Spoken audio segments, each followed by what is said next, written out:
Manhattan DA's office has submitted their papers that respond to the claims of presidential immunity in their sweeping 34-count conviction that recently happened against Donald Trump, my old office, who I couldn't be more proud of, that they brought this case against Donald Trump, the one case that went to trial, and the 34-count sweeping the whole thing conviction right down the whole verdict sheet of falsifying business records.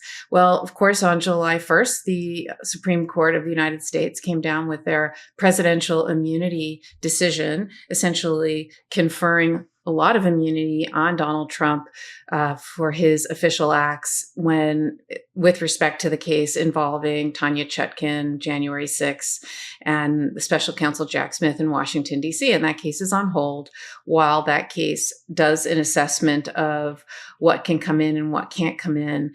But the case is not going to trial anytime soon, it seems, and probably not before the election. I would say definitely not before the election. But the question has been, how is that case, the presidential immunity case, going to affect the conviction for the state Manhattan DA case, right? It's a state case. It's not a federal case. And it's largely based on personal conduct, not things that were essentially official conduct or presidential conduct. And that's the thing that the Supreme Court held in the case that we're talking about, right? What they said was presidential immunity applies to anything involving his job description, essentially. Anything that was an official act, anything that was, first of all, anything that's in the Constitution, one of his duties, that's completely off the table. And then anything that's an official act is also, he has absolute immunity for. It's only for unofficial acts that you could, that he could be prosecuted criminally, right? But they also said to interpret that very, very broadly. So it's the thing about the case, though, that was most concerning to a lot of people was the fact that it also applied to evidence, right? It's not just about particular charges or particular conduct.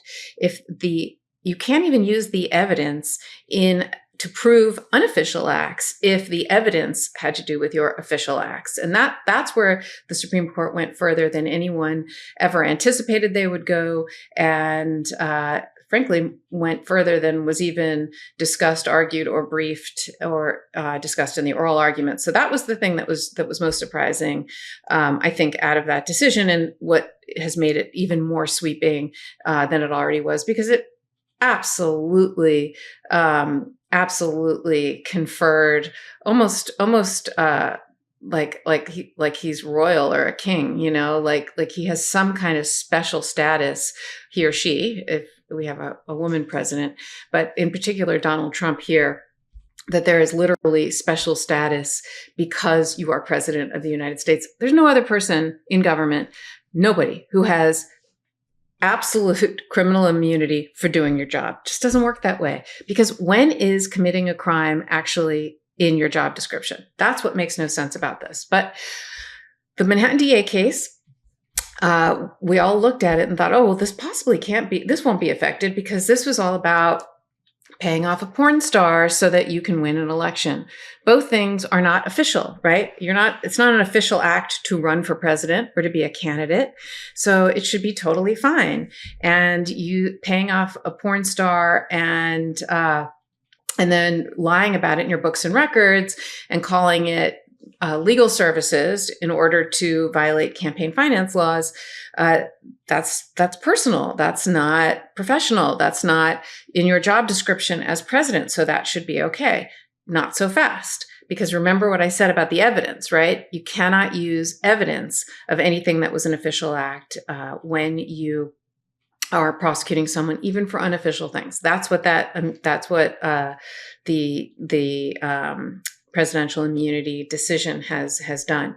So we have to analyze this case because a lot of evidence came in. Don't forget, all the conduct happened prior to being president, right? The affair or the the rendezvous with Stormy Daniels happened way before, but the hush money payment happened while he was a candidate, after the Access Hollywood tape came out, and they wanted to pay her off and pay Karen McDougal off. And then when they paid her back after the election, the checks were all written while most of the checks, I think all the checks were written while he was president of the United States.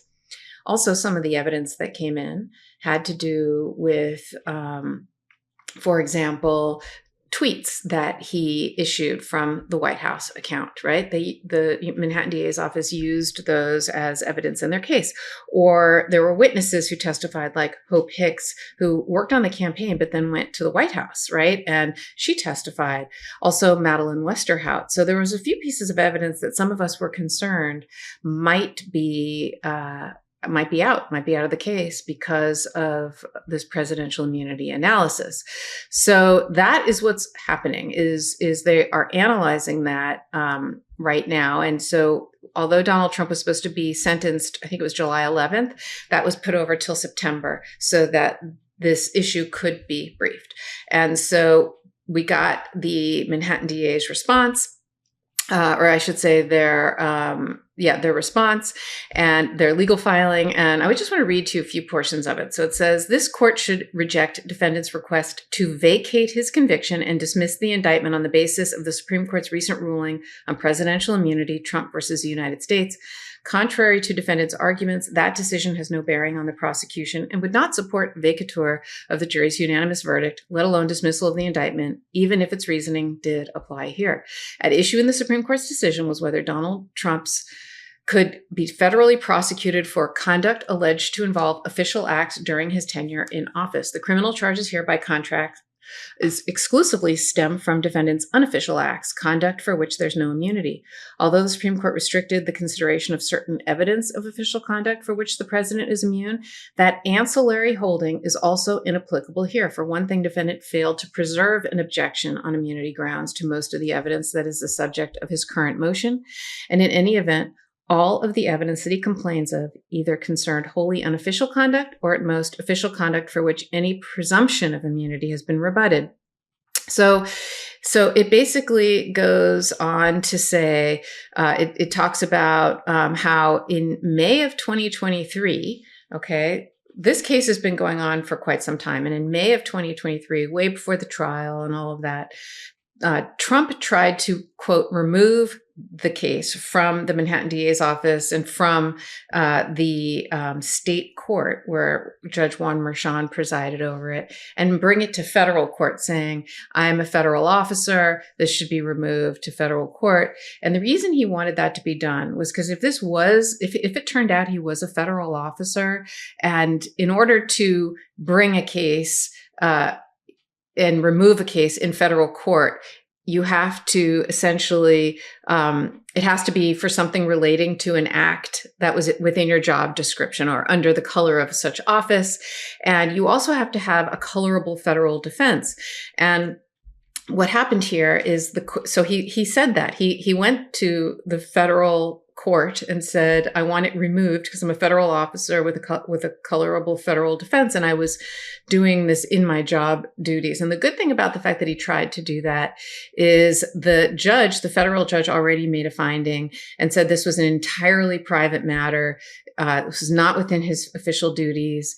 And that this was private matters paid with private funds, and these false entries were recorded through the documents of a private enterprise. He hired Michael Cohen to manage defendants' private matters, and so this was an entirely private act, not an official duty. So this wasn't analyzed in the context of immunity, but it was analyzed in the context of whether or not it should be removed. He wanted it removed because if it does get removed, arguably the supremacy clause that says federal law is basically supreme to state law. And if this was an official act, he can't be prosecuted federally, he can't be prosecuted by the state. So that's why he wanted to remove it, because then the case would get dismissed ultimately. But the fact that before this was even the law, that the president is now like a king and has official immunity, this issue, this sort of adjacent issue, was already litigated about whether or not this was an official act. And you have a federal judge saying, no, not so fast. It was private, private, private, private. The district court also found that that Trump had not identified a colorable federal defense, including on the basis of presidential immunity. The defendant, Donald Trump, earlier in this exact proceeding said, you know what? I'm not raising a claim of absolute presidential immunity against criminal liability. Instead, I'm claiming the supremacy clause that I just described. And so not only did he withdraw this, right? He said, I'm not raising presidential immunity. The judge found there isn't presidential immunity, that there's no colorable defense. So because it did not relate to a presidential duty. So the court literally rejected this. So that's already been determined. Hopefully that will prevail here.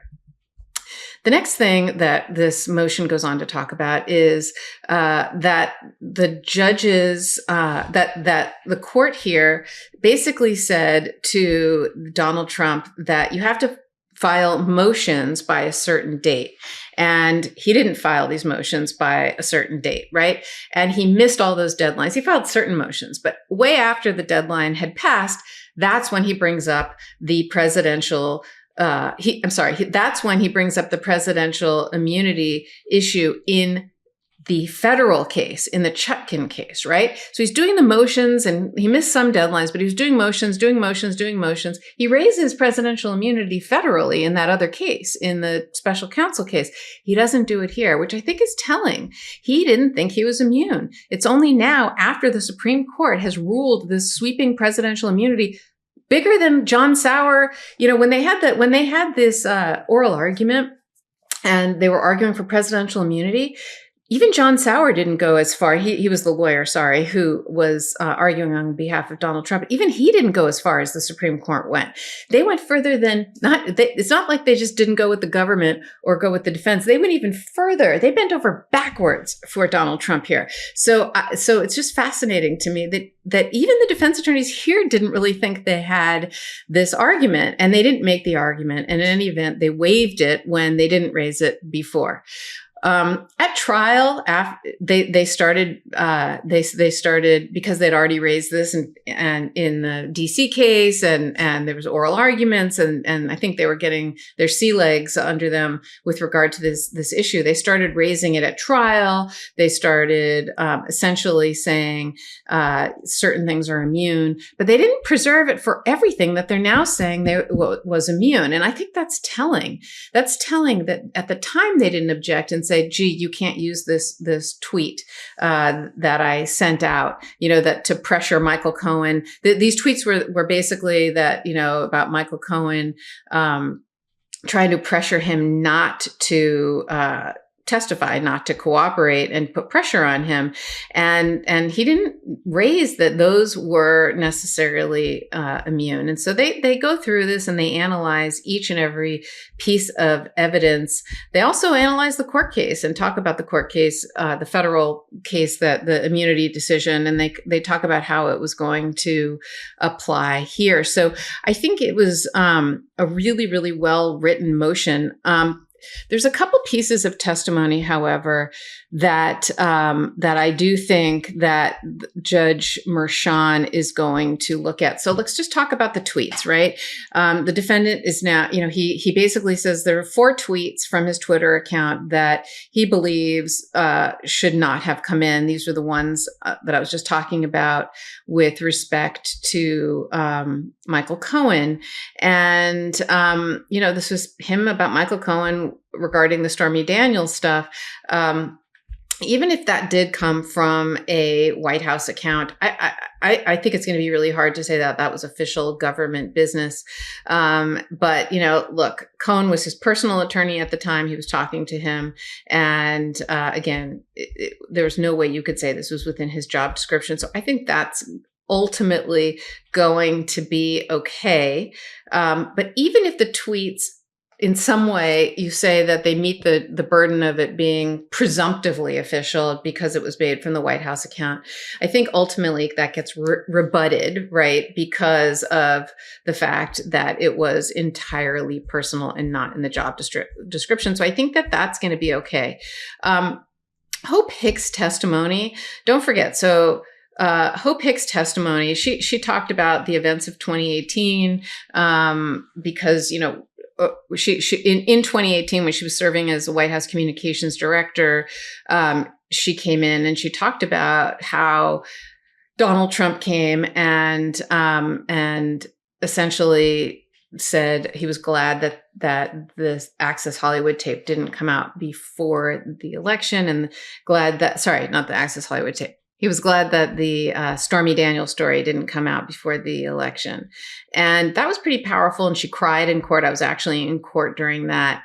I do think that is going to be something that the court's going to analyze very carefully, because at the time he was president and she was an employee, right, of the White House. And the Manhattan DA is arguing, though, that Hope Hicks' testimony is admissible, despite the Supreme Court's ruling. It says, first, there's no bar to her testimony about other people other than the president, right? So, for example, she talked about talking to reporters. She talked about talking to Michael Cohen. She talked about her impressions of Michael Cohen.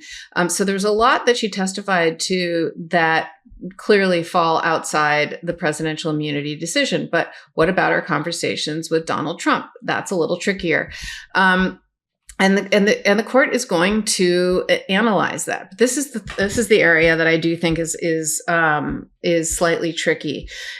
Ultimately, there's a couple more pieces of evidence that they go back and forth. There's an ethics form that was admitted and Madeline Westerhout's testimony. These are the things that both sides are concerned could potentially be subject to the presidential immunity analysis, and possibly some of it might even be suppressed. How will that impact this? I think that, and they make the argument the Manhattan DA's office makes the argument fairly substantially compelling, that even assuming that the evidence should not have been admitted, any of it, any error was harmless, and harmless error cannot be a basis for setting aside a verdict, because it would not require a reversal as a matter of law by an appellate court.